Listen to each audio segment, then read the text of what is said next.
Okay, so we're back with session 33 of Mokhul Empire. Meanwhile, Curtis is attempting to open a bottle of wine with a Swiss Army knife. This can only end well. I bet you it smashes. I can't imagine I fucked up quite that badly. It's a possibility. Rip the fetting off! Anyway, who wants to do the catch-up? Chester, should be you. Do it. But he wasn't here! What, the last two sessions or the last session? Oh, yeah, alright, yeah. I just genuinely thought you could have been that little bit dense, that's all. The last two session or the last session? Well, the last two sessions, starting when we were attacked by El Diablo. Oh, he wasn't here the last three sessions though, wasn't he? Yeah, the last three sessions. No, but we had one session off. Cap is off. We weren't here last week. Bullet points. Oh yeah, he was here. He turned into the T-Rex when we fought the Scorpion. I remember now. He was the T-Rex. Wow, we've done a lot very quickly, actually. Yeah, we've done a lot very quickly. So if you remember right, at the end of the fight with the giant Scorpion, Gwendeth decided to send the three decapitated heads of baby dragons to her arch enemy, who has lost her baby dragons. Yeah, that didn't come back to batter us in our arse at all. And after that, we went back and fought the Undead Beholder, and we recovered some remains of previous either God King bodies, just a lot of people wearing gold masks, and that's where you left. And then the end of the next session, we explored the other parts of that dungeon still available to us. There was some sort of dragon fire pit. I didn't pay attention to how the puzzle was solved. But we went into those rooms. We found like a lot of supplies and gear, none of which is gonna be relevant because the ship it's on got blown up.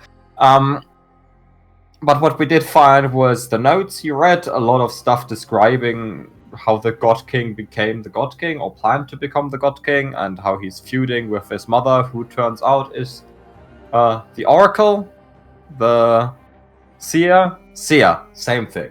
And yeah, she was. The Oracle is also someone else in this universe. Look, it doesn't matter. It's the same thing. A Seer, Oracle. Yeah, we found that out, and once we had found that out, we were about to leave, but Gwendeth got mail in the form of the sending spell. That basically meant, yeah, I'm on my way right now. And if you get if you get a "I'm on my way right now" message from an ancient dragon, you're kind of panicky, and Gwendeth suggested, let's just barricade us in here, get the cans in here once she comes. Let's, kill her. That was rejected. In favor of a much smarter plan, just going on the boats and sailing.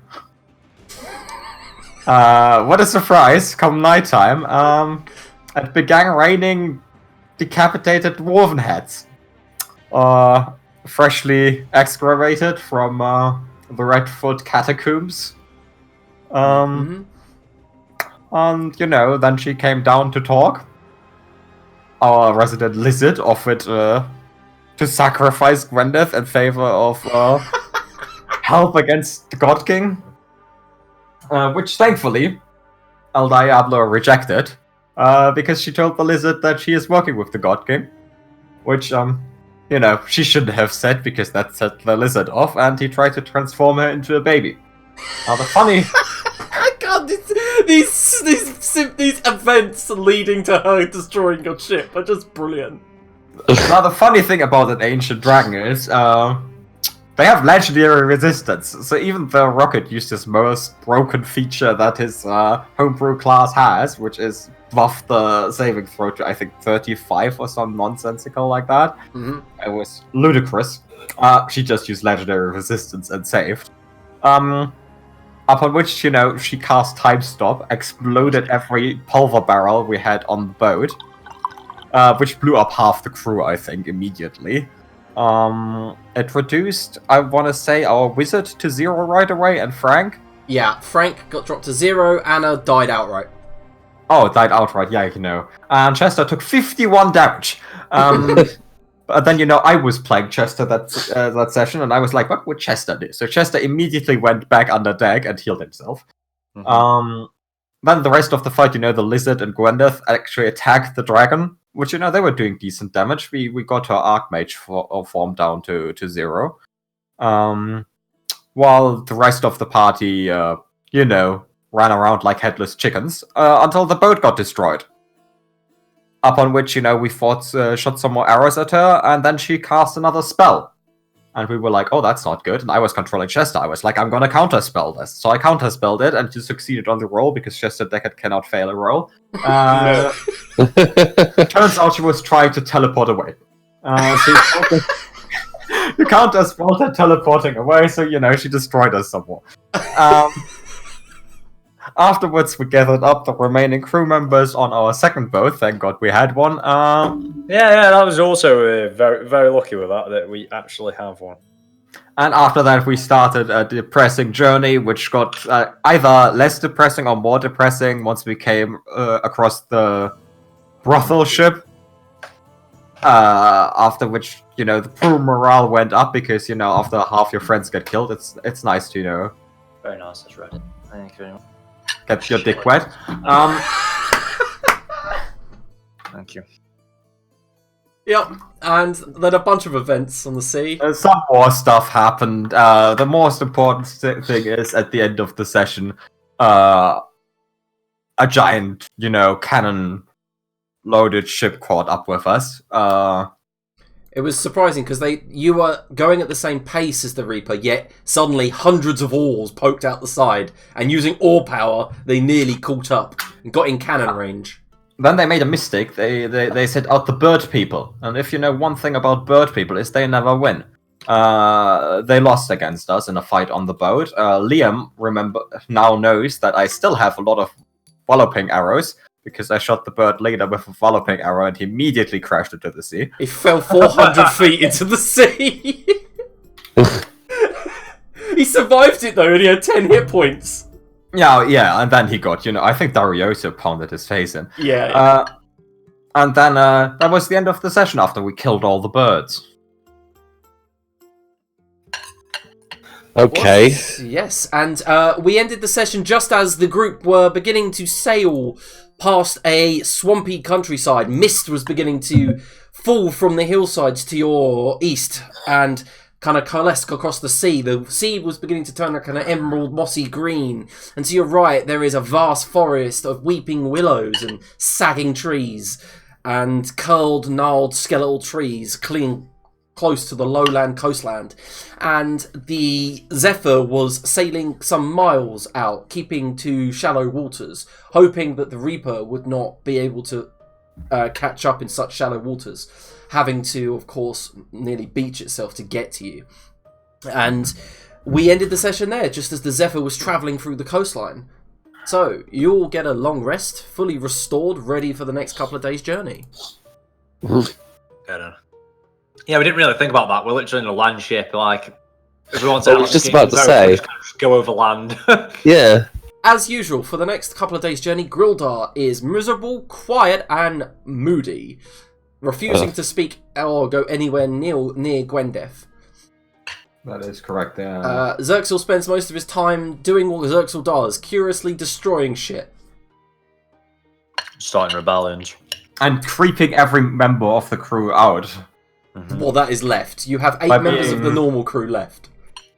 Jesus. I mean, only 8? How many? We had like 28. You had 11 in the last battle, and then 3 got killed by eagles. I go into a day room for 3 weeks and look what happens. Time to start correcting some of our mistakes and poor judgment. Whereabouts are we on the most esteemed map? Here. Oh wow, we're really far ahead. Jesus. Yeah, it turns out when we actually, don't get sidetracked, we make progress. Yeah, you've been on the sea for about 6 days now? Since you left the iceberg cave, it's been about 6 days. Macross children still with us? Yeah, Fixar and Mimu spend a lot of time with Vivian, of course, because Vivian is their guardian. All 3 of them survived the dragon attack. That was my subtext. Well, Vivian banished Mimu, so while banished, she didn't take any damage. Oh, Curtis, get your knife off the plate and away from the mic. Screech, screech! If you really think about it, Vivian currently more of a father to those children than Macro. Oh, for sure, yeah. No, definitely, yeah. Mm-hmm. So I presume our heading is still Port Phobos. Chester yeah. licks his finger and holds it up to the wind. Oh, I have some nautical experience myself. Should make it in good time. Yeah, well, dispense some of that wisdom there, Chester. I've I've only travelled through the cold sea heading to Port Phobos. The cold sea is deader, easier to dodge more patrols and the like. Absolutely. Shipping routes thin on the ground up there. I have traversed it myself many a year. Just at that moment, the sky is kind of like a grey, cloudy, like kind of like a pastel painting colour. And at that moment, sheets of rain just begin to traverse the sea and just hit your ship. Immediately, there's groans all throughout the crew as you're just, within seconds, drenched. And the rain has a faint sulphuric smell on it as it just cascades across the ship, runs across it, just begins to just basically run down into the companionway, down into the lower decks, and everyone's just, grumbling. Even George just puts his hat on, and then he's just got rivers, cascades of water just pouring off of his tricorn. Yeah. I'll raise my voice above the din, and I'm like, not to fear, it's merely a spring shower. It'll pass in moments. Narrator, an hour later, the rain is still continuing. I was hoping that would happen. Yeah, and 2 hours, 3 hours, and the morale is beginning to drop, just as everyone is sodden. All of you, like, Mackerel just looks less bulky than usual, where his fur is just pasted to his skin. And most people are just huddling in the captain's cabin. Like, there's actually quite packed. And you can hear Mimu scratching away, drawing on parchment that's kind of a little bit sodden and wet. Drips are just finding their way through the cracks. And you see Grildar looks even more miserable, tugging on his beard, looking even more miserable than he could have. And George goes, "Yo, couple of days and we'll be at Port Phobos. Does anyone want to make a stop, or are we heading straight there?" Is there anything on the way? Empty green seas, as far as I know. Not really. No, yeah, that sounds interesting. Let's go there. Yeah, I hate to break it to you, Mackerel, but we are already there. Yeah, George, let's just go straight there, mate. Alright, Can we be less there and less wet? As the night settles and the clouds part, revealing a sallow moonlight, which lights the entire kind of sea in this kind of weird, sickly green colour. Immediately, one of the crew members, who's looking depressed, sitting by the prow, goes, stands up. "Captain!" And George comes slopping. He's still sodden. He makes a wet squishing sound as he walks down the deck, and he goes, "Get the nets! Yarr, nets!" And you see a bunch of the crew, including Darioso, are netting something out of the water. And they drag this huge wooden object up onto the deck, shaped like a coffin. It was just floating around, just bobbing in the sea. Yeah, Is this like a bad omen? Let's pop it open. It might be full of goodies. Darioso puts his sword over the top and pushes people away and goes, "I've seen shit like this before. You know, it's a way to... Most coffins are airtight. It's either a punishment or it's got stored treasure in it." What if it's a vampire? You Also reckon? could be a water vampire. And you see that it's made out of a kind of a bluish, like an aqua bluish wood that has a faint musty smell coming off of it. You can all roll nature. See if you know. Wouldn't be silly when the vampires can't swim. What is a water vampire, Macro? What is the difference?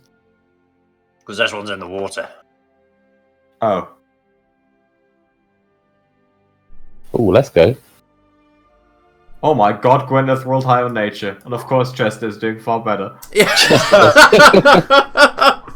Okay, so both of you know it's not difficult. It's DC 15. Macro just goes, it's wood. Gwendef and Tressa. This coffin looks like it's made out of zirkwood. Zirkwood being a type of hardened fungus that grows in the Underdark that most Underdarkian creatures use as timber. There are runes instead of nails. Where the nails should be, there are these small, faintly glowing runes. Well, this just looks like a horrible omen. Can't we throw it back out? Yeah, I would advise it. Dariosa's like, I'll leave it to you lot. I mean, what if it's got treasure in it? First, it could be delightfully blazoned with riches. Yeah, it might have cool shit in. I'm on the side of open it because it might have cool shit in. I vote we send the crew downstairs first. Alright. You're getting cautious in your old age, Gwendeth. I know you've made some mistakes, but you can make up for it now with the right decision. Dariosa goes, alright, you fucking bastards, get down in the lower deck! And ushers all of them down. You don't have to insult them. They lost a lot of friends these last few days. Dariosa just glares at you. This is what I do. You gonna open it? Yeah, I'll get my weapons at the ready and then crack it open. Alright. So, as you go to walk towards it, how do you go to crack it open? Hit its lid very hard. Alright. Play it a soft melodic tune. I can scarcely think of something else you could have expected. Yeah. Alright, roll a hit then, Curtis. See what macro I can do about this. Please tell me he misses a box. Does it recklessly? Alright. Why would you attack just like a box recklessly? Okay, so you bring the Goliath hammer up, smash down upon its lid, and the runes flare. Can you make a Constitution saving throw? No, that doesn't bode well, does it? That's a fail. Alright, you are immediately jolted and sent 10 foot back, hit the ground prone as you take 22 lightning damage. Fuck me. It has been 2 entire sessions since we've last destroyed a boat, so you know. It appears to have some kind of laced trap. Allow me to give it a go. And I'll extend my fist and I'll rap sharply on the side, and then I'll open my perverted eyeball.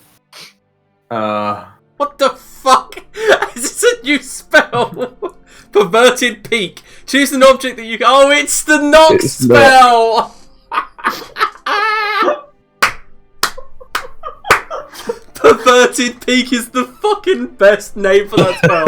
Take an inspiration. Yes, let's go.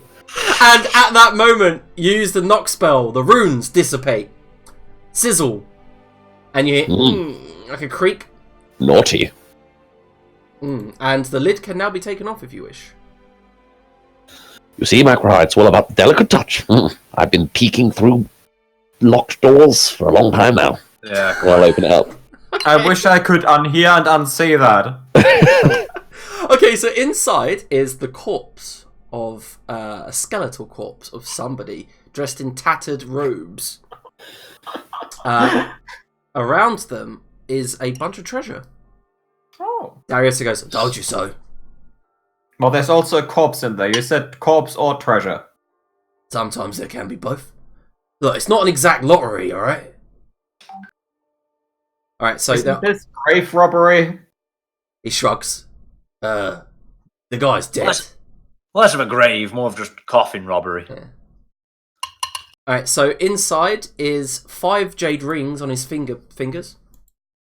His fingers, sorry. He's got a bunch of barnacles on the inside. Wait. If he has 5 jade rings on his fingers, does he just have 5 on one hand, or are they spread out? They're spread out. So they're uneven on one side? Yeah. Fuck this dude, let's rob him. There's a bag at his side that you think might contain coins, Chester, but as you reach for it and open it, it's got a ton of powdered diamond in it. Oh, look at this. And a potion of superior healing nestling at the bottom of the coffin. I'll tap the corpse on the shoulder. Must have lost that one. Oh, let's put that into the party loot, because I think... We've got loads of stuff in the party loot. I've just been reading it, like... I think the yellow ones have already been sold. Ah, okay. No, I think robberies, most things have been sold. No, sorry, it's the yellow ones that you've kept. Oh, and everything else has been sold. Yeah, so you might want to get rid of the adamantite scorpion bolt head, because that don't exist anymore. That got sunk. With a nuclear a lot of it's sunk. A nuclear warhead missile? That's not what it is. Remember the bolt, the Helipolis bolt that you found Oh yeah. That's what that is, but you've lost it now. Fell into the sea with the rest of the ship. I thought we were saving that for the God King or something. Mm-hmm. Yeah, we were, but then we fucking got sunk by a dragon. Yeah. I like that Curtis, who probably wrote this in here, wrote Dwarven Ancestral Scale Male instead of male. I was definitely drunk whilst I read that. Scaly male. Scaly male. Dariosa says, Frank, and Frank, yeah, hi, I'm here. Can you do anything about the body? You know. And he goes, yeah, I can, if you want. Do we really want to talk to this dude? Just seems like a random guy. No, I was just going to make sure that he doesn't get back up. Well, right, okay. but the last time we spoke to just some random person, we got Anna out of it, who has done a lot of magic stuff. Yeah, and Anna's up there, and you see Anna still on the bow of the ship with a quilt over her. Well, No. yeah, I know she's dead now, but that doesn't mean we can't also get this guy back. He's a skeleton. I can, if you really want, I can talk to him, but he can't. He won't be able to do much. Yeah, sure, let's talk to this dude. Okay.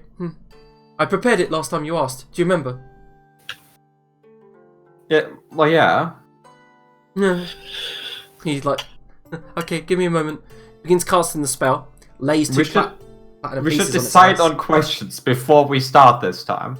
He places the platinum on its eyes, begins casting the spell, and goes, okay. And immediately the skeleton rattles.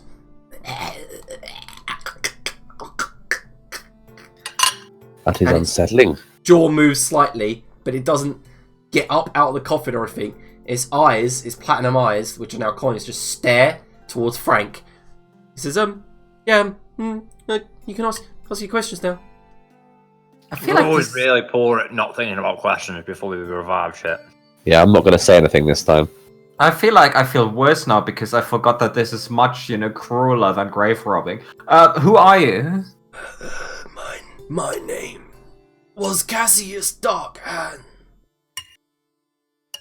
Does that ring a bell to anyone here? Everyone, well, you can roll history if you have it. If you don't, you can't. History. What Does doesn't Chester Gwendolyn have? has history? No, obviously she doesn't. Do you actually have history, Chester? I'm just having a look now. Is a No, I don't. a jack of all trades. Yeah, but I am jack of all trades, or as Chester puts it, the best at Oh, everything. because of jack of all trades, you can roll it.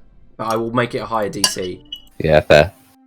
No, you have no clue who Cassius Darkhands is. Not a wicked.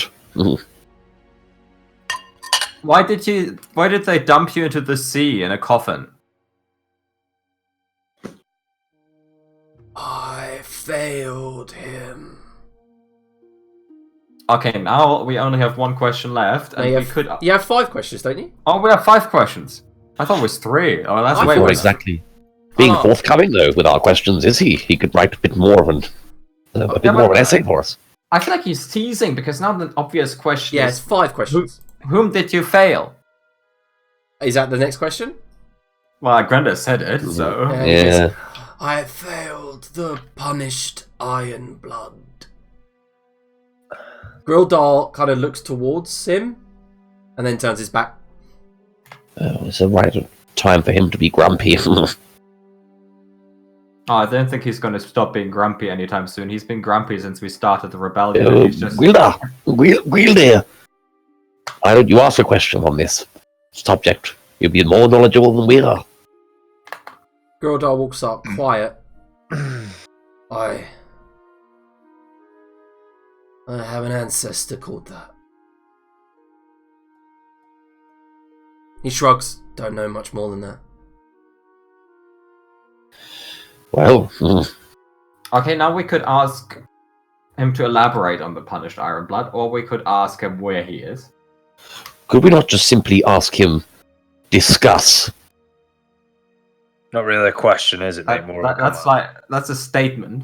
Hmm. Okay, if you could write an autobiography, what would it be from start to finish? Is that your next question? I'll leave it up to these guys. I bollocked this up last time. I've already asked 3 questions. I don't feel like we're any closer to any information, so... Please, you're the charisma dude, Chester. Well, my question was that. Hang on. I have one. But it could be a mistake. So I'll pull the other 2 in and I'll whisper it into their ears. What about? Come here, get around. Not you, George. What if we asked him if there was anything unfinished that we could take care of, beneficiary or otherwise? We could do that, yeah. Do you have any unfinished quests? I quite like that one, actually. But I refused to ask it. Last time I made a mess of this. Do you have any unfinished quests?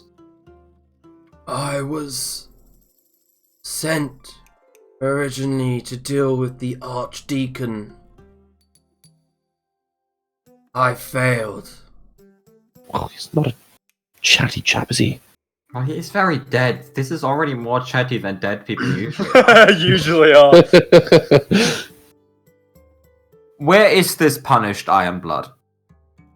Deep within the Wailing Warren. And then he just fades, makes a click sound, and his arms go limp and his skull falls into the back of the coffin. Anyone ever heard of the Wailing Warren? No, I feel like I wasted that question. Yeah. Hands up, who knows what the Wailing Warren is? George puts his hand up. Oh, George. Yarg, perhaps it's a warren that wails. I always thought you looked like a geography teacher, George. Yarg. But in all seriousness, there is a prison called that in Port Phobos. Why didn't you just say that to begin with, you wind-up? Because you're a noisy bugger. I think it's like get the morale up strategy, right, George? Because everyone's down. Make some jokes. I did try, Gwendolyn, I did. Alas, I am not as humorous as I ought to be. Mm-hmm. Oh, it's trying times. I'll leave that to Chester's purview. No, So- we all fucked that. Maybe we can get Grilda to meet this punished Iron Blood, and maybe, that'll improve his mood. Family reunion. He snorts. Didn't Gwildar just say ancestor? Awfully old for someone to be still alive. Perhaps he meant he was there, interred. Oh, We dwarves live quite long, Grildar. Skulls. oh, right you are. I'm quite familiar with the life cycle of the common dwarf. Are you? Yes, I wrote several tomes. Yes. Dabbling with dicks. You can find it in chapter 4. Gwendolyn gets out her volume because she has it, Yeah. and it looks at chapter 4. Oh. It's just like a footnote that says, curiously, the lifespan of dwarfs is rather meager. Do you have an editor, Chester? No. That's an extra expense when you can reap the profits.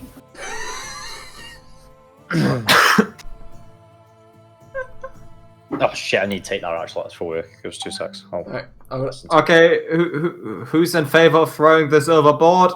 Yo! Yeah, why not?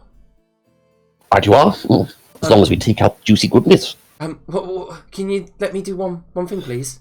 And Frank leans forward, reaches into his robes and produces a small vial, begins to sprinkle it around, and begins to say some words dedicated to Neptune, and then says, "Yes, you can do that now."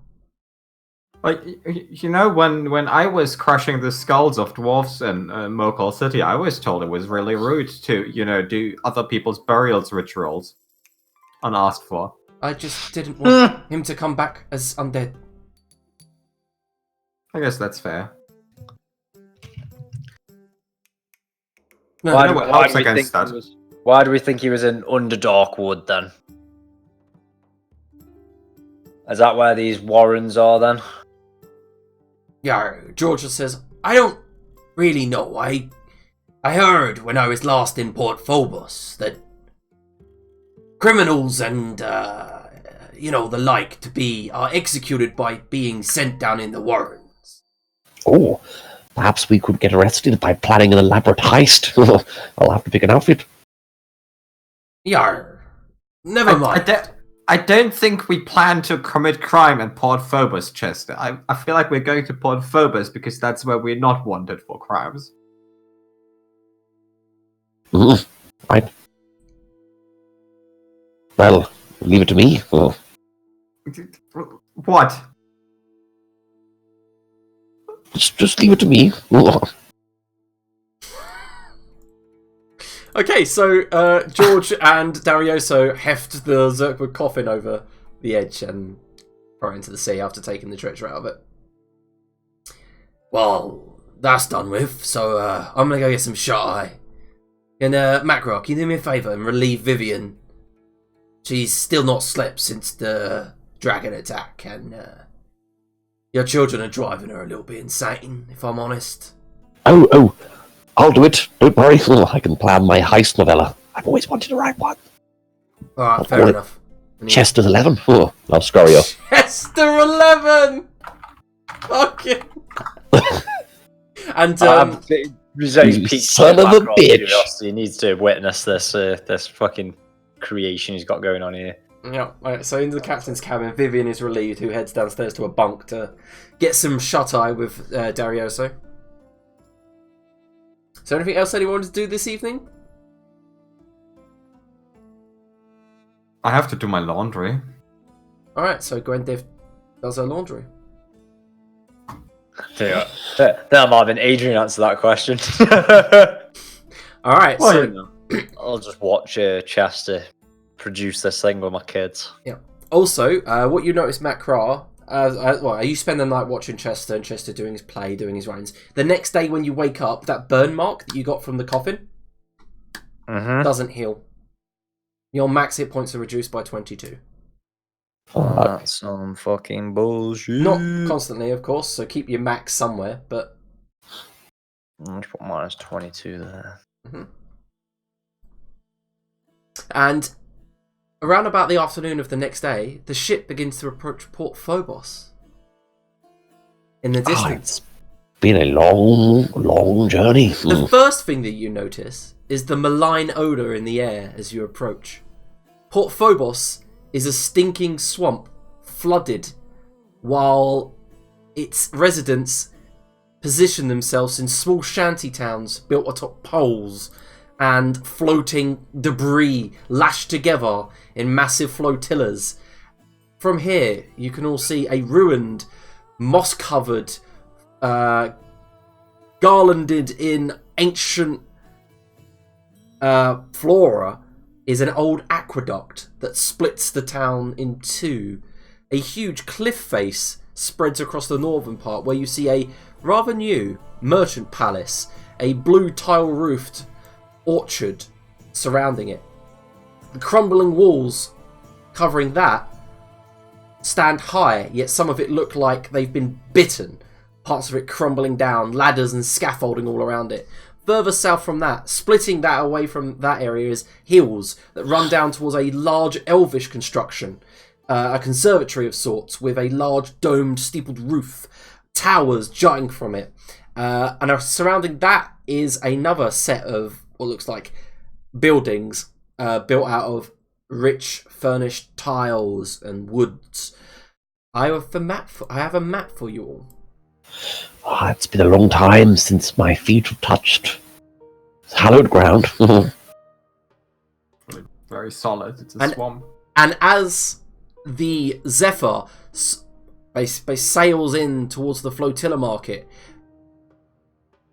it settles down into the water. You see at the flotilla market where you are up here, the massive boards lashed together, floating, making a kind of, in the waves, the gentle waves that reach this natural breakwater, kind of form a kind of gently undulating platform of just multiple streets.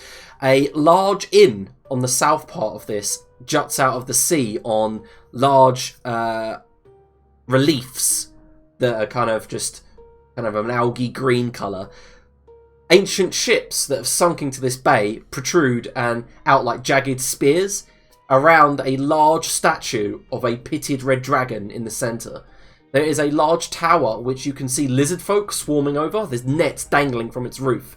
Hundreds of lizard folk. And as you look around, you realise most of the people here are lizard folk, but not like Xerxil, who looks very curious as he looks over. They're all dressed in kind of like doublets and trousers, and they've all got armours, and they all seem to be... Lizard folk with pants? Yes! Xerxil, they can wear trousers. What's your excuse?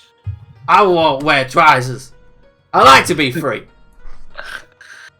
He's just there, he's just windmilling his cock around. Yeah. You Donald Duck-looking fuck.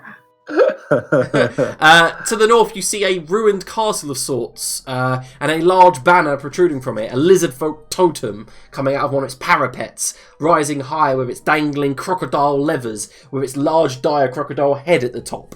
Past that, you see Broken Brick Bay. The streets are slightly sunken, most of the ships standing on poles. The houses here.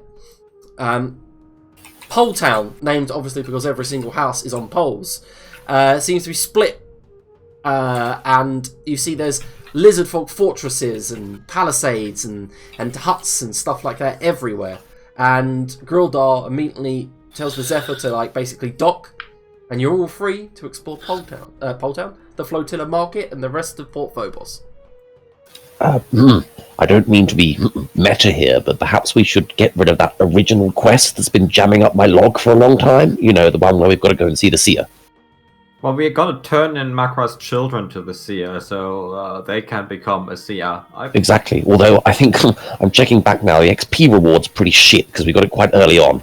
It's a very low-level quest. It's like a level 3 quest. A couple of gnolls come out or something. we fight 2 goblins and a warg. Oh, piss it. Alright, so... Fourth wall, very unbroken. Grildar says... Firstly, we have to check in with some sort of port authority, right? Like... Nope. Give someone a gold piece, tell them our name is Smith. Alright, so as you exit, there's a bugbear, kind of like matted fur, kind of... Nothing like Makra, who's like... healthy, lean, huge. This guy looks skinny, lanky, with arms that extend too long, and he's just chewing on something, and as he sees your approach, well, howdy there, folks. That's a fancy ship you got there.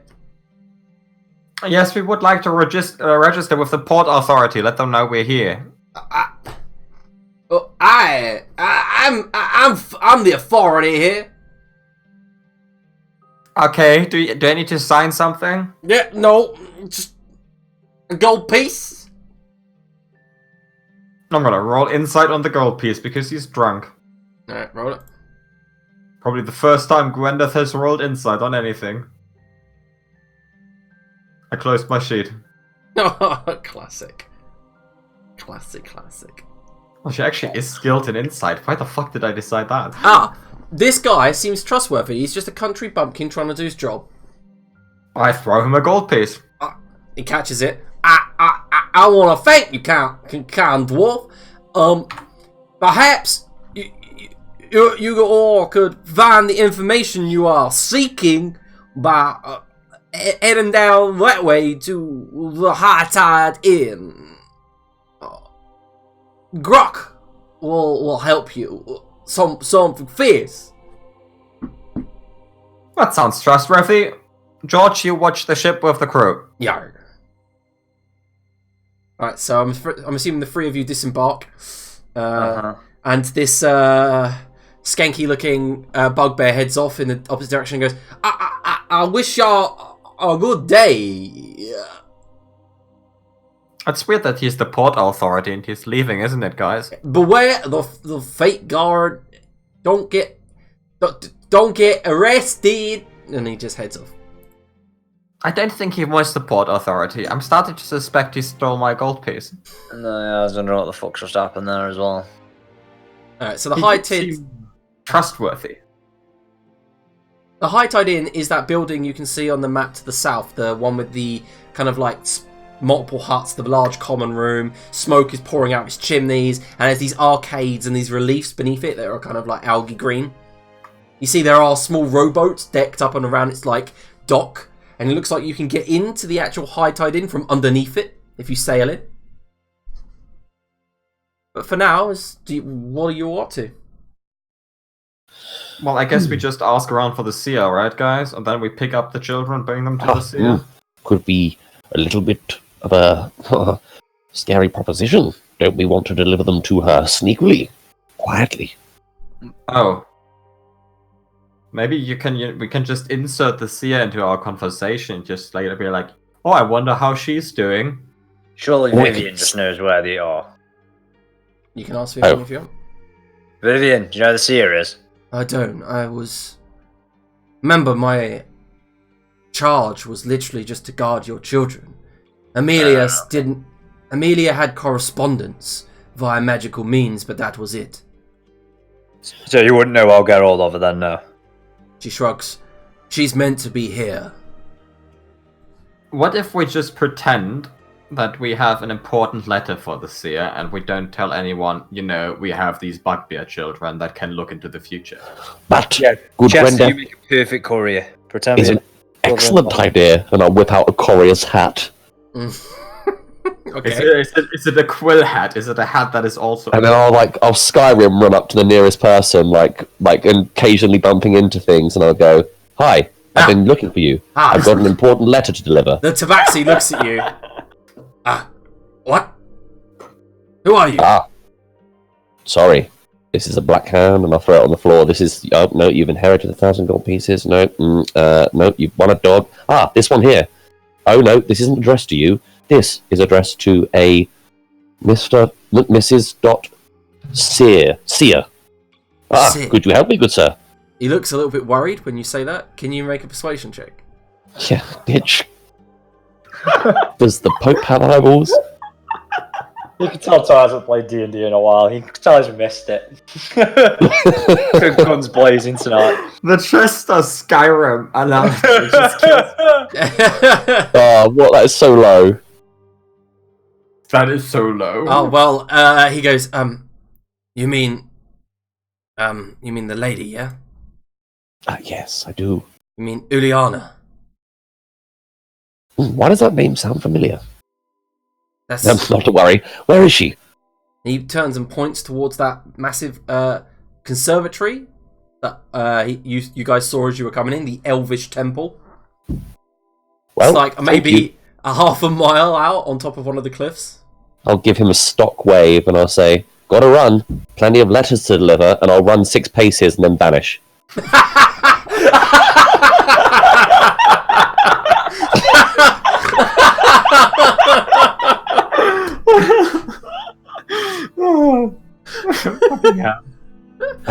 And then when I get back to these guys, I'm like, I think I have our heading.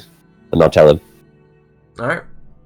It figures she would be in the big, important-looking building. Now, the question is, do we bring the bugbears to her straight away, Makra, or do you want to hide them and we talk to her first? We'll have a word with her first, see what she says. Alright, so you're going to head across out of the flotilla market, yeah? Yeah. Okay. So getting out of the flotilla market is a difficult business. It's a mosh pit of pushing and charging and taking boats and jumping across these lashed boats together, and also pushing lizard folk out of the way who are trying to sell you wares. You notice that Zerxil's disappeared, just vanished into the crowd. Makes sense. Yep. And as you finally get out onto Pole Town, you have to cross what looks like just like 2-foot flooded pavements and roads, and you are literally, no one seems to care except as you guys sink into it. You have to kind of wade through it, but most of the lizard folk are just moving through it as if it's natural. You can see there are some other races. There's some half-orcs, there's bugbears, tabaxi, there seems to be some of these folks with elephant features. Huge ears covered in golden and platinum earrings with piercings, long trunks, large kind of bulging Buddha bellies calling out their wares. The elephant people. Yeah, they're called loxodons. Loxodons, nice. Yes, a Loxodon. And as you begin heading through Pole Town, you realise that some of the pavements are risen high up, and most of it is wooden, kind of rotten wood that creaks beneath your feet. And some you see there's multiple holes and planks all rotten into this like swampy town. But a lot of the pavements kind of are just boards placed down, so a lot of it is kind of loose, and you guys have to balance your way across. It takes about an hour to get out of Fernfall and then through Snubtail until you finally find muddy but solid earth. And from there, you guys are caked in mud from your feet to your knees.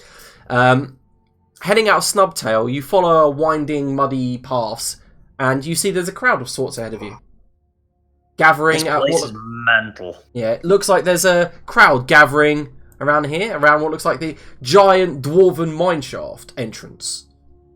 And there's about maybe 50 people, all kind of roaring and shouting, and you see there's people flooding in as the seconds go by to witness what looks like a bunch of men, about 5 men, naked, scraggly, a couple of half-orcs, 2 bugbears, being dragged on wagons in cages towards this thing.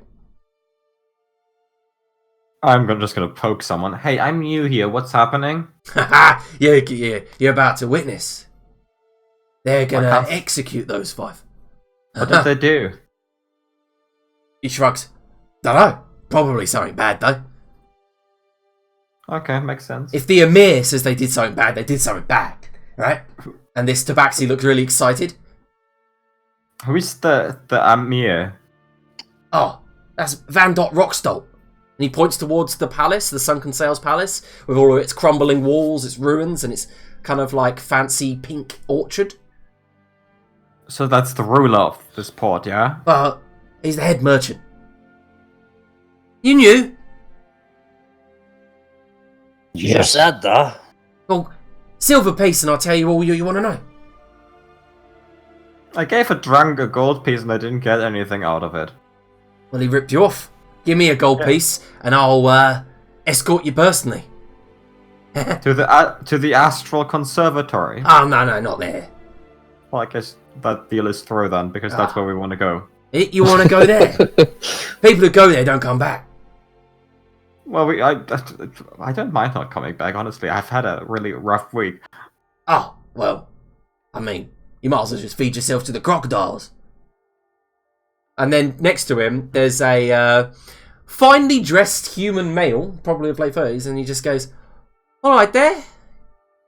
I wouldn't be talking to this here Tabaxi, and he shoos him off. And the Tabaxi's kind of a leopard skin Tabaxi, and he like shoos him off and goes, puts his cane in the mud. I would be of service, of course. I'll help you. Chester, this guy seems like he's up your alley. You take over. Ah, good sir. What services can you offer me? I can explain everything that goes on around. Of course. You're the man for me. Come hither. And I'll Stands flick next to him a gold piece. But first you flick it, he just snaps it out of the air within human speed. To the point when his arm doesn't even look like it moves, yet he snapped it in. Ooh. And then he goes, ah, and then immediately is back to his kind of human demeanour. He's handy in a game of chess. This here is called the Wailing Warrens. This is where they chuck prisoners to wander in the darkness, to be killed by unknown monstrosities in its depths. Has anyone ever escaped? Oh, not that I know of, but they say that this is an ancient monolith. Do you need a permit to go in? Oh, people don't go in, my fairest dwarf. This entrance here, as far as anyone knows, is the only way in. And once you go in, the doors close behind you. See, Yes, but there's got to be like a thing at the end, isn't there, that has like a little door that opens and turns out you're back at the beginning and then you can leave. no one knows, my fairest Bretonian. If no one knows, how do they know there's monsters in there? Oh, that would be the screaming. That is why it's called the Wailing Warrens. Like that guy, yes. Oh, he's a big bugbear. What if they fall and, twist an ankle or something and it's that? No. There's a lot of evidence from previous adventurers that have gone in saying that, yes, the place is littered with monstrosities. But if they've gone in, how do you have the evidence from them? Well, some adventurers in the past centuries have gone in and come back out. Ah, so there isn't. Perhaps we should explore it later. Well, as in, they've come back out this here entrance, but ever since it's been used as a prison/execution method, those doors close behind. Oh, so they didn't close behind before? Oh, no, when adventurers went in, when this place wasn't even a town. Ah, I have a question. Do you have an unusually large diamond that's well protected by laser spells? What? I've heard of such. What? It's my heist. Gwendeth, keep up. I've heard of such, but not here in Port Phobos. Not this lowly swamp town. No. Ah. Then what would one have to do to get thrown into that hole? What do you want to be in that hole all of a sudden? Well, I kind of also want to be in the hole, to be honest. But we'll source out what we're going to do to begin with, and then we're going to make our way down there. Ah, yes, the original quest. Good sir, the quickest way to the Astral Conservatory, if you will. Oh, the Astral Conservatory. Alright, so head here, and he points about 400 feet away. And you see there, at the base of the cliff, that one door. Ring the bell. Good luck to you.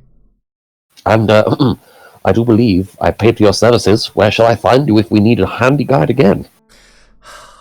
And he, I own a shop to the south in the Burrows. It's called the Echoes of the Past. Let's just say I'm not really human. Alright. Yes, I don't get the joke. I don't either. Good day to you, sir. Good day. I said good day. Good day. But they...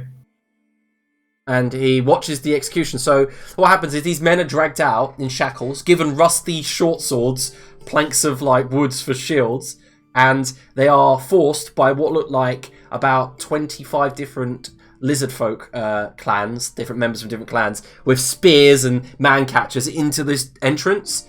And as they're pushed in, you see a bunch of lizard folk kind of like pulling chains, and then the doors kind of like close. And the last thing you see is the look on the bugbear as he turns, and just you see there's a hopelessness on his naked form as he just looks out towards the crowd who are all booing and cheering and throwing bits of food, rotten food at him. So you guys see that, and you're like, wow, I want to go in there. Yes, on second thoughts, it doesn't look mightily appealing. It doesn't, no. Well, let's see if the seer is more appealing. But I can think of, perhaps a novella deal, like Gwendeth gets the willies in the warren. Did you try to make it more appealing to me just now? Because that didn't work. Right, I've just had a thought, though. I'm very desperate to go down there and kill whatever's in there and take whatever cool loot's also in there. But maybe the town's going to be slightly annoyed with us that we've ruined their main source of economy and sacrifice. And you can see where I'm coming from. Like, if we ruin that, if we're going to break their toy for them, I feel like they could just replace it, with a dude with an axe. Or it's very elaborate. The it's giant. not quite as good as a spectacle as this, though, is it? But you don't get to see the spectacle. I imagine the sound's quite cool, though. They could just put a door somewhere and then have a dude with an axe behind the door. It'd be the same experience. Yeah, I guess a bear in a cave does kind of achieve the same ends, doesn't it? Right, okay, we'll ruin that one. Let's find the seer first. Let's go to this astral thing. To the door and ring the bell. Okay, maybe the seer can tell us if we should go in there. Alright, so you head towards this small, inconspicuous door at the base of the cliff. You notice as you approach, there are two elvish guards with short swords on their hips and longbows on their back as you approach, dressed in kind of like a drab green garb. Their hair is dyed kind of like a greyish green and tied up into tight buns. And as you approach, their eyes narrow. And then the door opens and a male elf comes out, looking much like this guy.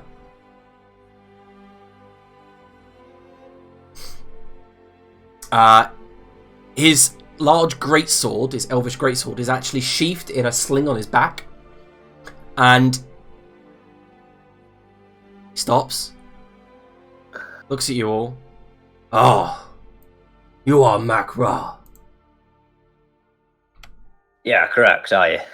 He nods, looks at the guards, and they give him a side glance. I am Hubrek Lancer. Hi, Okay. correct. You are expected, but late. Yeah, we've been a bit busy. Dragons, We must Yeah. rush. Uliana, Fate Weaver, sick. That doesn't sound very good, does it? I swear I've heard that name before. Has Chester heard that name before? It's similar to Ileana, isn't it? And he's making a Void Heart reference. 100% making a Void Heart reference. Yeah. Fair enough. Right over my head. And Adrian's completely. And Hubrick says, "Get in." Points towards the door behind him. You can see like flickering firelight inside, lighting up a gloomy chamber. Alright, go on then. If there's gonna be a buffet for us, I would like to invite our crew because half of them got killed and I feel really bad about it. Food will be prepared for dinner. It's still afternoon. Now I understand why they were upset about us being late. It's probably Can we cold. you should probably send a messenger to our boat then. They can bring over the children as well. He perks up at that. Turns and says, "Is the progeny with you?" She's not much of a seer, is she, if she doesn't know if she is or not? Our seer power weaken with age. Oh yeah, I did just say she wasn't very well. Fair enough then. She is sick. If I have a cold, I don't hit any arrows, I tell you that. I hope she has some of it left. I kind of wanted to ask her a question. She will talk to you momentarily. Please follow me, please. Cool. Has she said anything about me slaying a giant dragon in the future? No, but you will ask one question when time is right. Oh my god. He leads you into a chamber that's lit dimly by what look like magical flames. These eerie green glow lights up the corridor, and as he points with his fingers towards the far side of the chamber, there is stairs leading up there, and he leads the way up.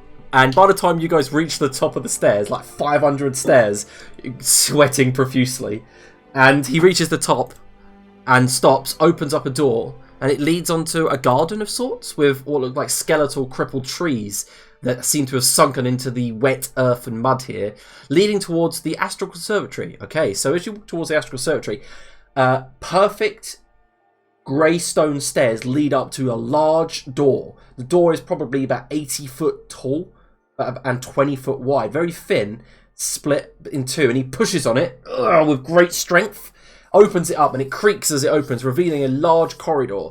Inside this corridor, you immediately notice that the entire interior is Asgardian. Runes and paraphernalia, religious paraphernalia dedicated to the god of thunder, Thor, are everywhere.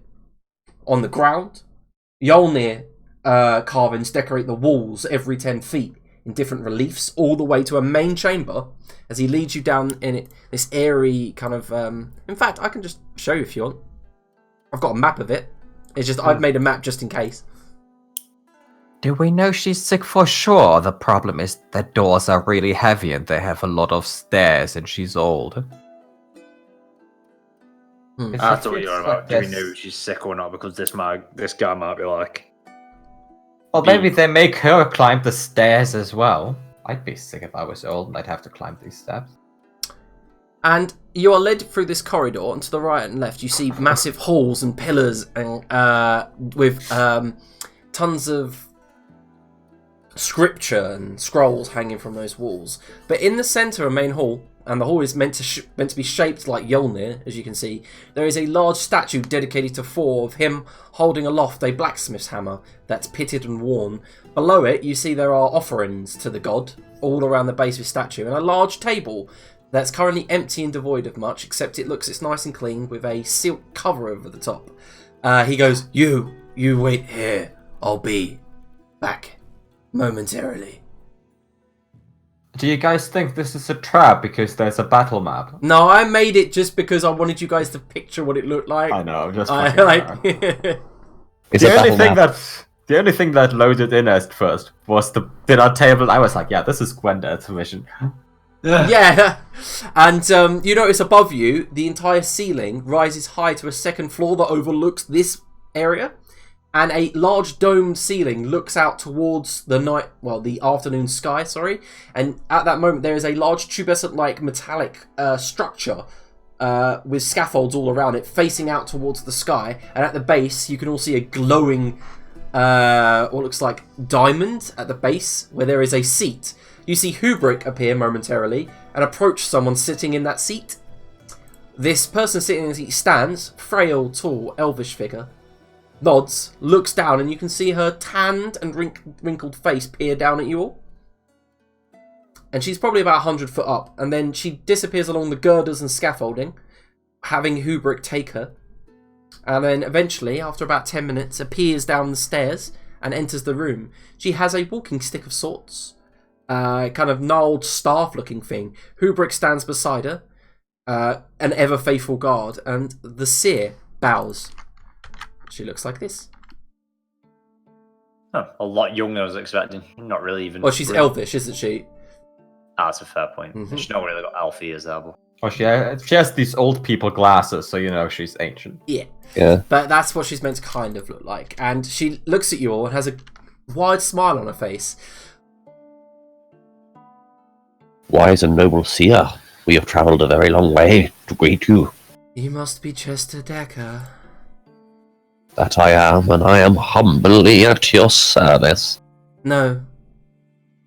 The honour is mine. And she reaches forward to shake you with her left hand. Shake your hand with her left hand. She's heard of me. And I'll shake her hand. I've heard of you all. And you are Makra, the father of the progeny. I guess so, yeah. I'm sorry to hear of what happened to your wife. Yeah, amongst other people. Been a bit of a Perhaps- shit year, all considered. Perhaps I can help you with that before you leave. And you, Okay. Gwendeth, of the Redfoot tribe. Nods. I know of your plight. Perhaps maybe I can help you with that. Well, that would be fantastic, because at the moment I'm in sort of a slump. Ah, I had lost sight of you all some time ago. Regaling of the journey here would be needed. But that can wait. She could just watch the recap. She points towards the table and says, "Sit. I would rest my arthritic bones." Don't mind if I do. She doesn't take a seat at the head or anything, she just takes the nearest seat, which is this one here, and sits down. I mean, that's the kind of in the middle, Liam. Yeah. Chester will sit here. Yeah, no, Chester's taken the head seat then. And she turns to Hubrick and says, "I'll be fine, Lancer. Could you fetch some of the wine, please? I see that you are missing Rildar and my friend Lantix." Did you... Been long gone. You know Lantix? I sent him cards and messages. Oh no, here, you know, when did you disappear? When you started the rebellion, right?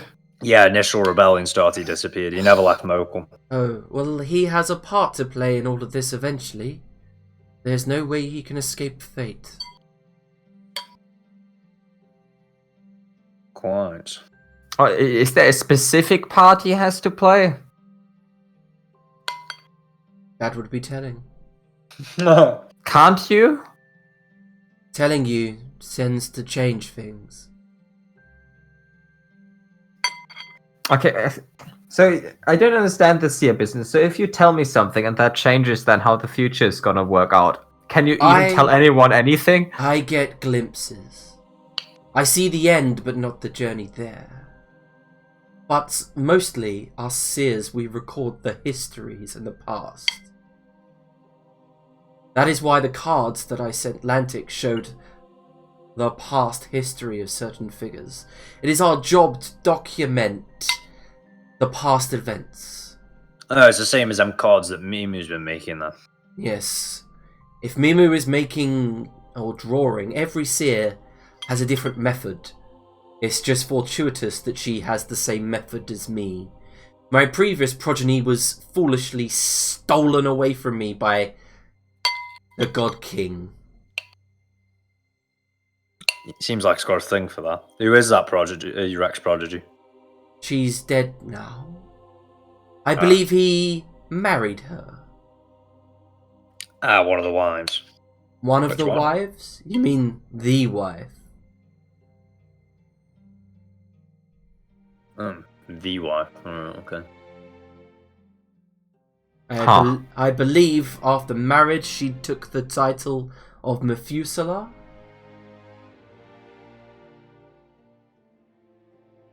Oh. Was she like willingly with him then? Yeah, as far as you are aware, all of you, the Methuselahs married him like 90 years ago? During his first kind of like settling down of the Mokhul Empire, and yeah, it looked like they were a happy couple. And with the memory that you had when Mimu drew it, how upset and devastated he was about her death at the Phobos rebels' hands, that he nuked an entire city. So she only died recently then. Yes, and if you remember, you've read the Mage's notes. Yeah.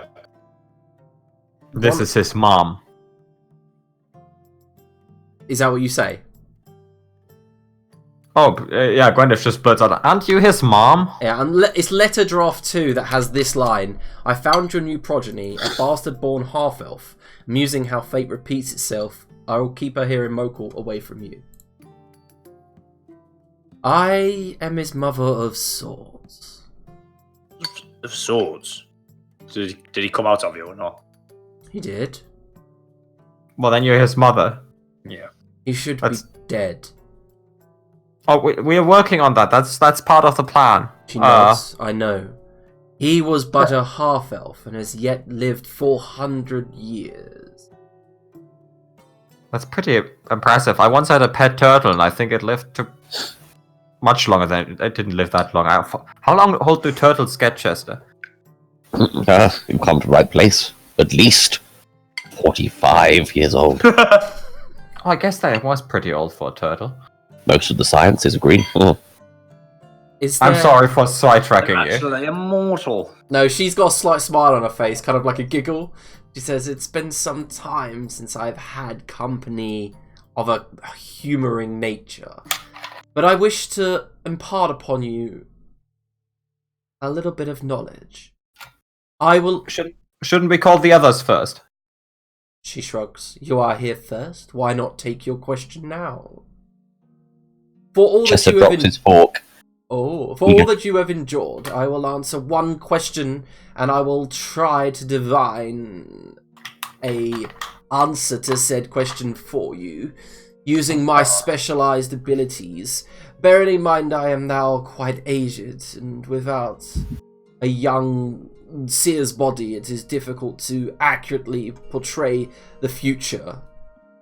But Can I ask two if one of them doesn't require seeing? Searing. You may ask until I have used my abilities. If I know this with natural knowledge in mind, I will not count it as the question.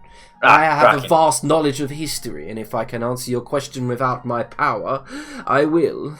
Sweet. Why the Asgardian girl? I survived Ragnarok. Shit. I am Asgardian first generation elf. I was there when we stole this planet away from the Netherese. Netherese. More recent. Thor was a personal friend of mine. Hence the temple. Right, okay. I have not always been here. I have travelled most of my life, but settled here a long time ago when I was able to open this monolith. It Did you holds... build this place then, or did you? was it No, already- this place was built by the Asgardian Endless some time ago. We're talking some 900 plus years. Right. Okay. Oh, jeez. Most monoliths were built by the Asgardians after the defeat of the Neferis. They stand as a monument to their great magical prowess. This one is more mundane, for was less like to cast spells and more to just hammer things into the shape they are now. He was a fine Endless before leaving this plane, ascending. Is there anything else I can answer for you, Makra? I'm just coming up with my steer question now. Just having to think. You two got any ideas what you want to ask her? I do have one question. Oh, Chester, if it's about the scrolls, I will have to use my power.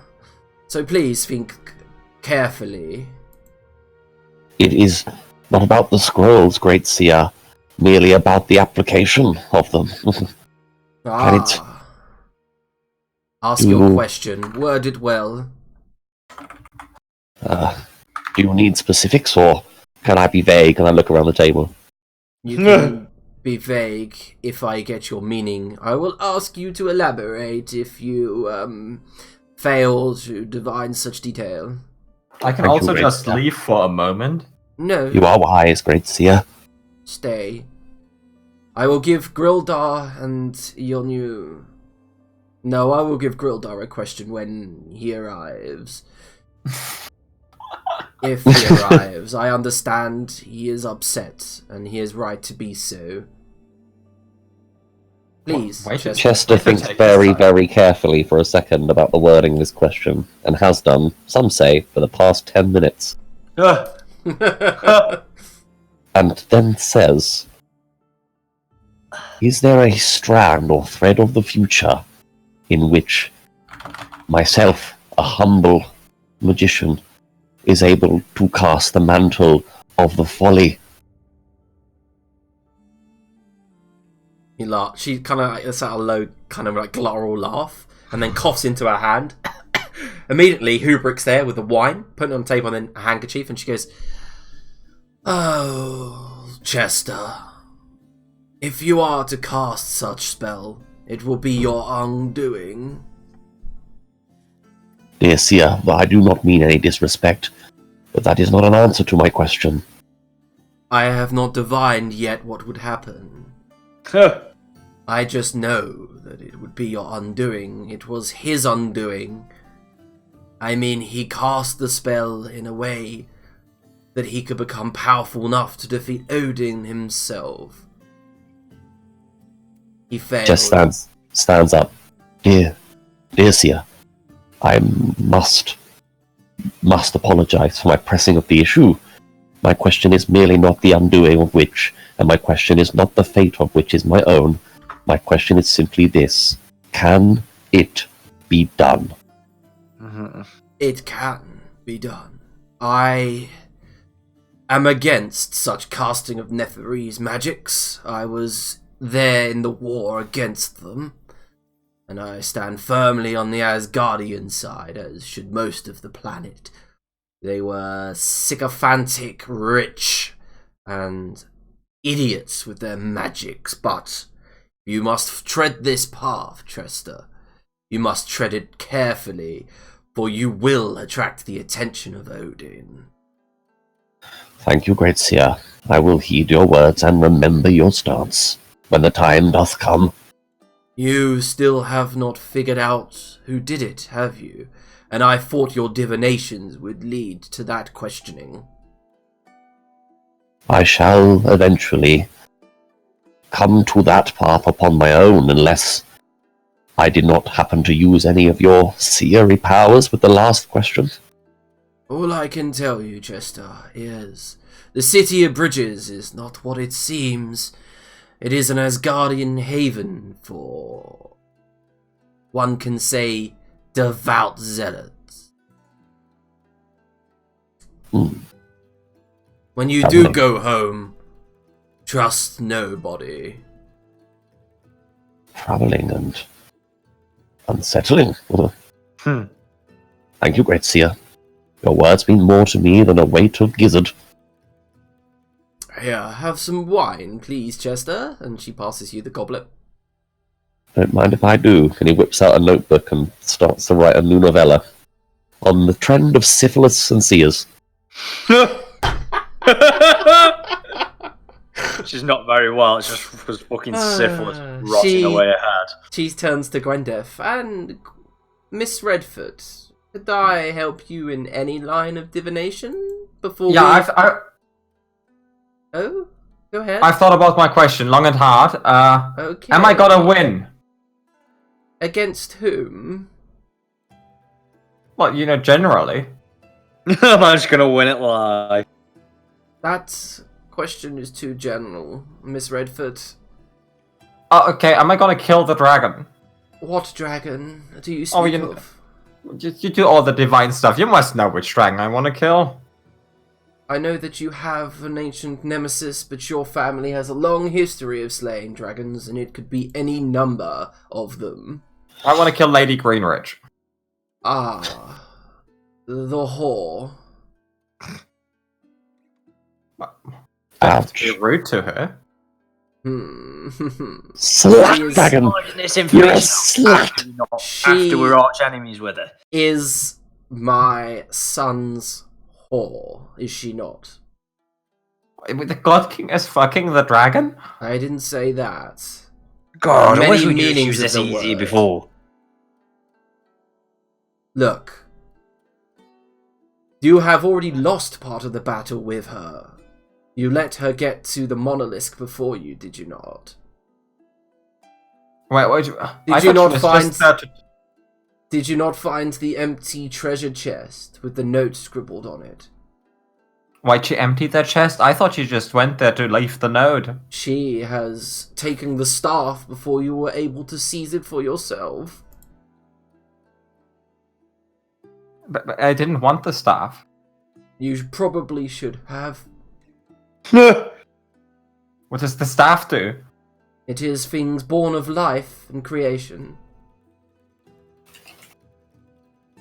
And she has that? It is presently in her grasp, yes. She will use it soon, and then she will not need my son's help and will move away from Mokhul. I see in her future a split path.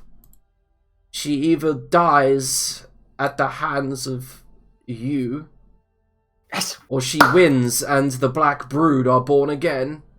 Oh, that is very bad. Bad. Yeah, I think we laugh and joke about it quite a bit, but I think we forget how often, how evil she actually is. Oh no, I know, I know very well how evil she is. Well, we like to joke about it anyway. I mean, we don't have to be worried about it because I am going to win. When you return to Mokhul, you must go beneath the infirmary, Gwendef. Oh yeah, there is the trapdoor that leads to below the infirmary. I do remember that trapdoor.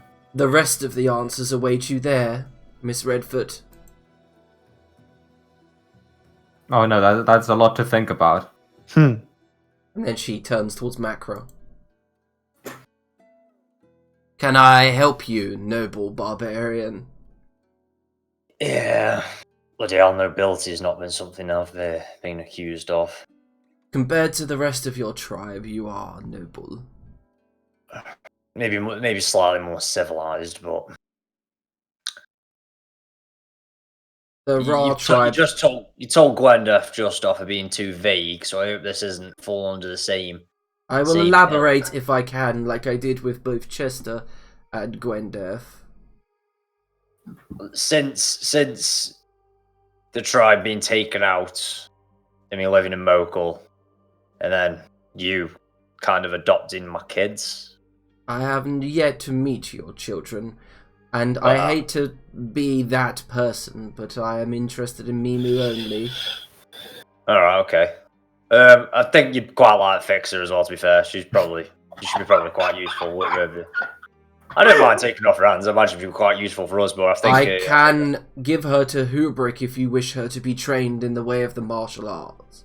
Yeah, I think it's protecting... I think I'd like to keep them together. I think in terms of keeping Mimu safe, I think she'll be quite useful. I don't think there's going to be much separating the two either. But I don't know what my path is past this point. What's my destiny, for lack of a better term? What should I be doing after this for the benefit of all? Or myself. That can work. She leans in and looks at the rest and whispers something into your ear that the others can't hear unless they want to make a perception check. Macro real try, I'll get rid of that. Well, Grandeth is really polite, so she won't make a perception check. Does Chastazak tries to make a perception check so he can hear what is being whispered to Macro?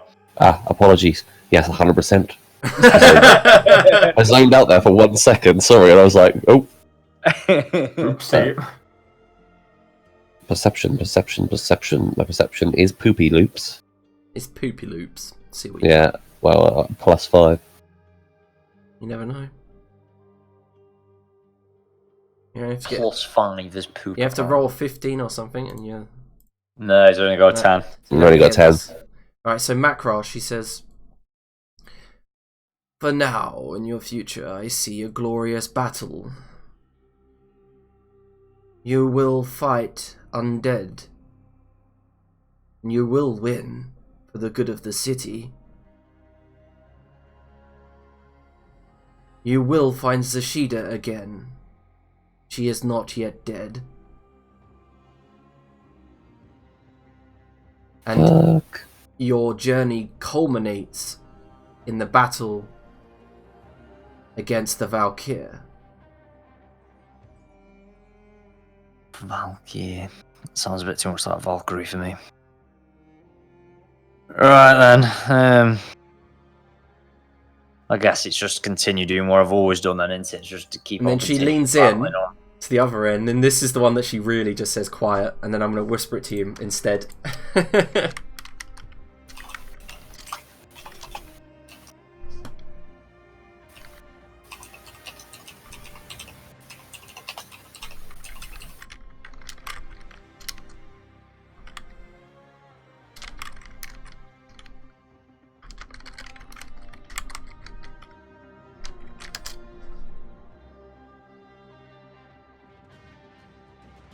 Yeah, I kind of thought I'd be complicit in that, to be honest.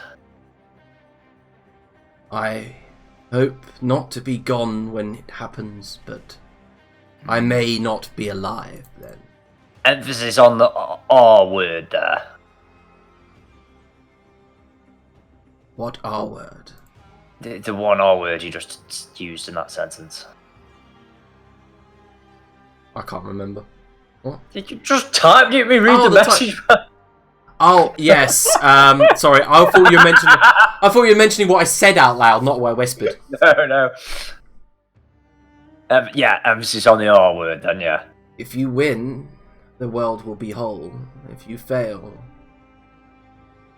I don't know what the fucking win and fail. I've already told him.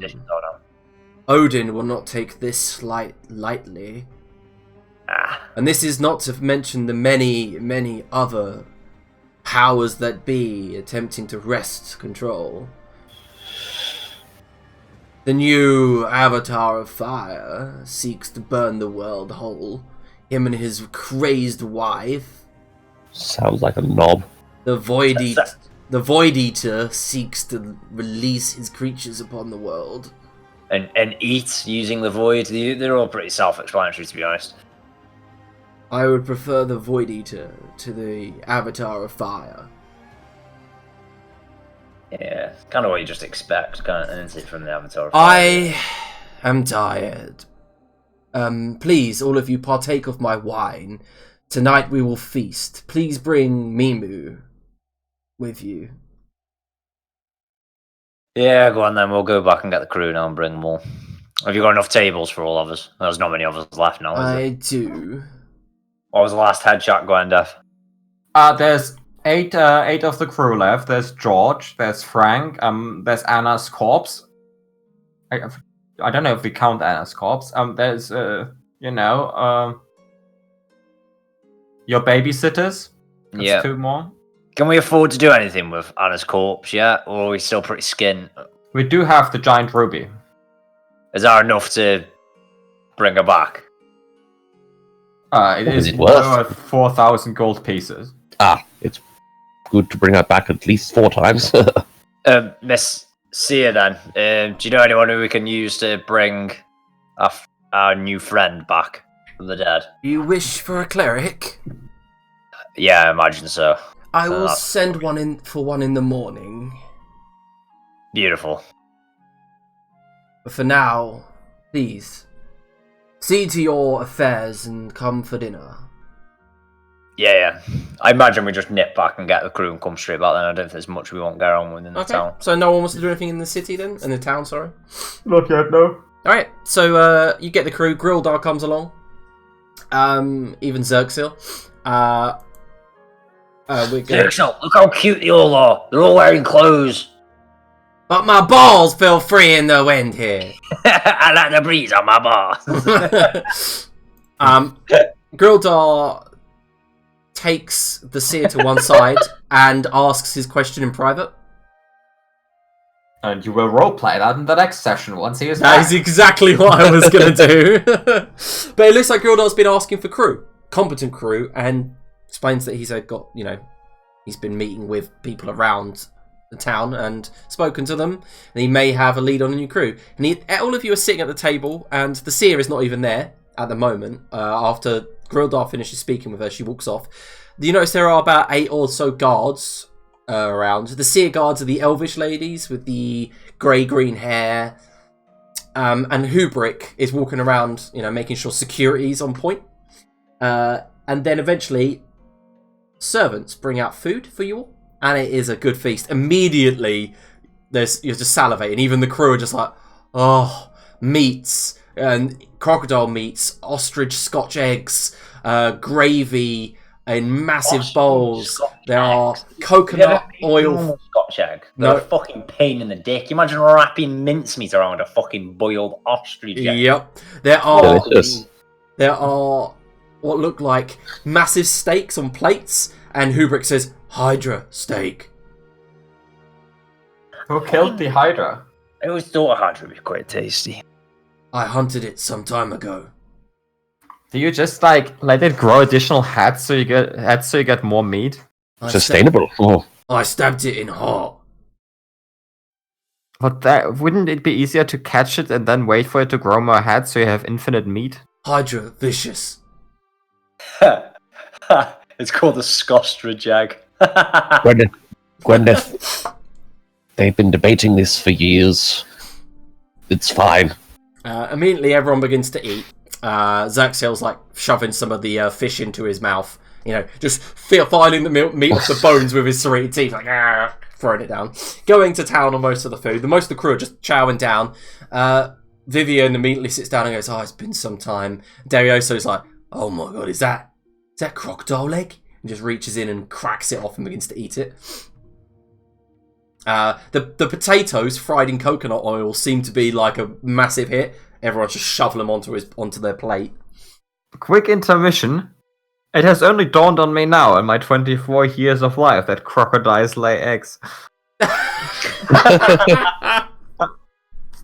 I've never thought Did you about watch that. Crocodile Hunter Diaries? All No, the I time? didn't. I've never watched that. Oh, Okay. mate, that's all I used to watch when I was little, Steve Irwin's Crocodile Diaries. Right, so they also then bring out for dessert plates and plates of honeyed insects. And it seems like some of the crew are from Bretonia and Atlantia are kind of and then they see Dariosa going, "It's fine, I mean, it doesn't matter, they're honey." And he's just shoving them in his mouth, crunching down these locusts. Tell that to Strong Balros in the fucking fighting Yeah. pits in Marine. Ah, Oh, a Game of Thrones reference. It poisoned him. from when it was good. Yeah. And then the seer sits down at the head of the table. eventually, not partaking in the meal, and she seems to be rubbing at her stomach, and she goes, Mimu. And Mimu looks up. You see Mimu's got like gravy all smashed around the fur on her face. She's like, hello. And she says, it's so good to meet you. And she cracks an elvish bangle off of her wrist and hands it to Mimu. And then she says something that, like, along the lines of, that's my friendship bracelet, Mimu. It means we are now friends. And Mimu goes, it's pretty. And then snaps it closed around her left wrist. He goes, huh? And Fixer looks at it with, like, a greedy eye. As if, you know, that's going to end up in her pocket at some point. And then you see that Fixer's already stuffing, like, cutlery into her pockets and stuff like that. She like, licks like a silver spoon and then just goes and puts it in her pocket. Really got a problem, kid. Right, girls, come here. They come over. Well, it was someone's job to fix that. You obviously knew this is the big day, at least, anyway. When Mimu starts her training.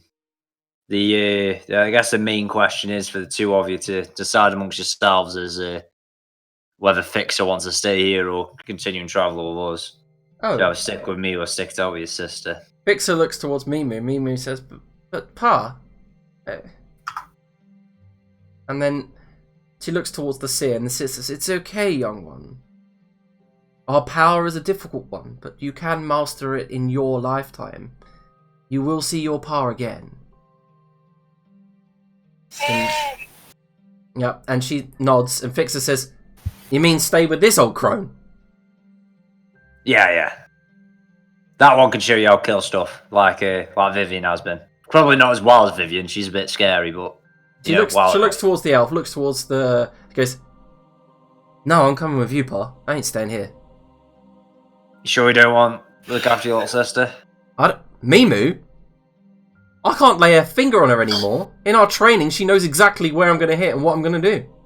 I imagine that's quite annoying. The guy goes, I want to protect you, Mimu. Mimu kind of goes, thank you. But, you know, you don't need me. Fair enough then. Fixers with us. Gwendef. Fixers with us. Why are you telling me that? Just, you know. You're my friend. Oh, that's sweet of you. Just dead like disheartened. I always pictured us sat next to each other at meals. I don't even know if I'm with us. yeah, you're gonna have to do some sucking up to grow though. We'll go kill some shit in this mine anyway, and then see if he feels any better. The seer looks at you. Time? He goes, kill in what mine? Yeah, we'd probably ask you about that. That'd probably be a good idea. You've got this monolith here that they use for the sacrifices. The Wailing Warrens. Yeah, we want to go out and clear that place out. No. Fascinating. And then she calls over Hubrick. She whispers something into his ear. Hubrick smiles, stands back behind her, with his arms folded around his chest. And she says, you know, the Wailing Warrens is part of the monolith that we are currently in. So it's all one big monolith, right. The Wailing Warrens are the dungeon beneath this temple. Nice. Yeah, that's what we want. We want to clear all that out. I imagine there's some cool stuff down there. Mimu, like, immediately goes, puts one hand to her temple. Is Pa? Yeah. And she stumbles against the chair, and then has her hands to her head. I grab hold of her so she don't fall over. Yeah, and she goes, and can you all make perception checks? Oh yeah. Oh yeah. Oh yeah. Are we still level 8 at the moment, yeah? Yep. I feel like finding the seer is worth a level up. My next character needs high perception. I'm sick of having low perception scores. Oh, boom.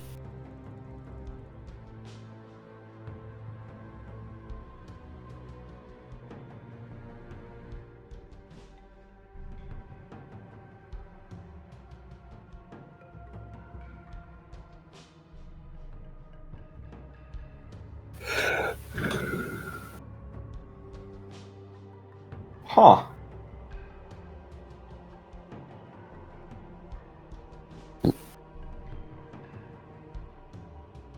And then she's got a smile on her face, and she goes, "Ah, the perils of being a seer, Mimu. Ah, you would have thought you'd seen this coming, though." To your left, Gwendef, Darioso goes, "Right, is it me?" Or and then just vomits down onto his feet, and then stumbles back with his hands out, and then falls down. I fear skullduggery. Can you all make Draw the- Constitution saving throws? I did think when you mentioned the second floor that can view down on this place, is he gonna Game of Thrones Red Wedding us? I was just waiting for the reins of That's a Castamere. poor con save. Makra, as Mimu falls into your hand, she goes, "My arm," and Mimu looks at the bracelet, and you see it searing on her wrist. She goes, "What's happening, Pa?" And then falls to her knee. However, your eyes go bleary, Makra, and you look down at your hand as vomit begins to dribble out your mouth, and you stand, go for your hammer, but it's too heavy to pick up, and you fall unconscious. We are Oh, actually getting fuck. red weddings. Fucking hell. I have a 17. We're gonna wake up in the fucking Warrens with a banging headache and an ugly stripper. Oh, okay, so let me roll for Grildar on and Xerxil, obviously, because obviously they would want us. Grildar gets advantage, doesn't he? Yep, so gets 22. Wait, is it magic or poison? It's poison. Well, then I get advantage as well. Mm-hmm. All right, so Gwendef with a 17. Immediately, you see Grildar stand. Xerxil goes, "Xerxil is poison! I feel it!" Vomit and begin running. Immediately, some of the guards begin to charge forward to get Xerxil. Most of the crew are passing out across the table. Xerxil, however, managed to get a fireball off, blows a load of guards away before he immediately stumbles to the ground. However, Grildar has a kind of silent resignation, throws a force dart towards the seer, but for some reason around the seer it ripples and then just veers off. And she stands, looking much younger than she was before. Mimu looking skinnier than she was before. She stands, unclips the bracelet and goes, "That'll be enough for now." Flips it, and you see she's got she throws the cane to one side, stands, straightens out her robes, and goes, "Hubrick, take the progeny to her room. We'll drain the rest of her later." And Grildar kind of too easy if the CEO was a good guy. The Grildar stands up, surviving just as long as Xerxil, because Xerxil's still thrashing as the guards are trying to take him down. And Grildar just kind of falls into the food, moves forward, and just exclaims, "Shit!" And face goes down on the table. Chester immediately just goes, "Donk," to the ground, like with a wine glass still in your hand type thing. And all through bleary eyes and the unconsciousness that you can feel creeping over you, you're kind of unconscious, but you can still wake up momentarily with your body unable to move. And Do I get a shot off? what did you actually get? 17? Yeah. No, you needed to get a 20 to even survive for another. It's a 6 seconds for every DC 5 past 20. Shit. Mm-hmm. But when you guys wake up, open your eyes, the first thing that you notice is Grildar's up immediately, looking around him. Xerxil's up, followed by Gwendef, who immediately you get the stench of rot in your mouth and your nose. You are on wet ground. It is dark, but your dark vision reveals straight pitted stone walls. And then immediately your perception picks up the clanking, a very loud clanking of heavy armour somewhere down this corridor, followed by Makra and then Chester. Is the crew there? Nope. I just wanted to do something good for them, and now they're all poisoned and dead. You just can't win. You don't know if they're dead, but you all have a really bad headache, seriously bad headache.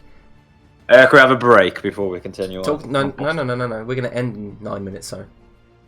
What's this 9 o'clock finish lock? It's because there's only 3 of you. And I really don't want to go through this dungeon. I want to leave it on a nice, lovely cliffhanger. Next long session for the commitment of us 3. Yeah, but as you stand, all of you, on wobbly feet, and you turn and look behind you, you see that there is a large stone door, maybe 10 feet behind you. And in front of you, you see a corpse. Those of you with dark vision see a corpse.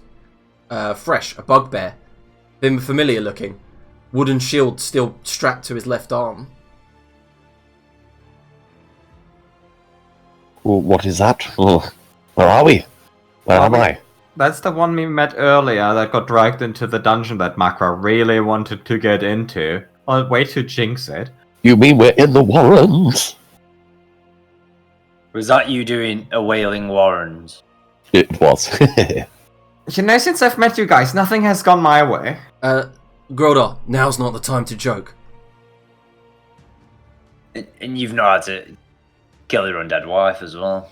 Put that into context. Grodar, you know the way that Grodar does sometimes when he hears something that you guys don't hear. I got my hand chopped off. Your finger. You are still missing a finger. I know. Still wrapped up in a cloth in my pocket.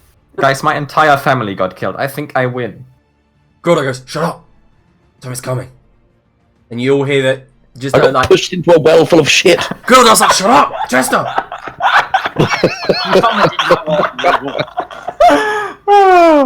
And I imagine Zerx was just speaking up. My tribe got killed. Yeah, at that moment, you all can sense something watching you. But Chester, you realise you've got your equipment on. All of you have your equipment. And Chester, you light the torch, and revealed in front of you is a 10-foot tall, hulking monstrosity. He has a large halberd in skeletal grasp, but breaks in his armour reveal a rib cage with a glowing inside. He reaches up, grabs a visor, and you see flaming eyes behind it, shuts the visor, and as you all look up, in his left hand he has a massive tower shield. He just kind of brings the halberd up, rests it on top, and just goes, and then runs forward with supernatural speed, brings the halberd up and looks like he's going to smash into you. But we will continue this in the new year. You wouldn't think you'd need the visor, being undead and everything, but there you are. I imagine as he runs forward, when it just peeks up, I guess there was monsters after all. Right, so we will be back on the 2nd, hopefully with all of our players. Actually, no, Rocket isn't back till the 9th. So fuck that guy. Yeah, fuck that guy. He'll have to be controlled by someone else, Cirxil, on that day, where we get to go through the Wailing Warrens to see if you guys can escape. Anyway, we'll be back in the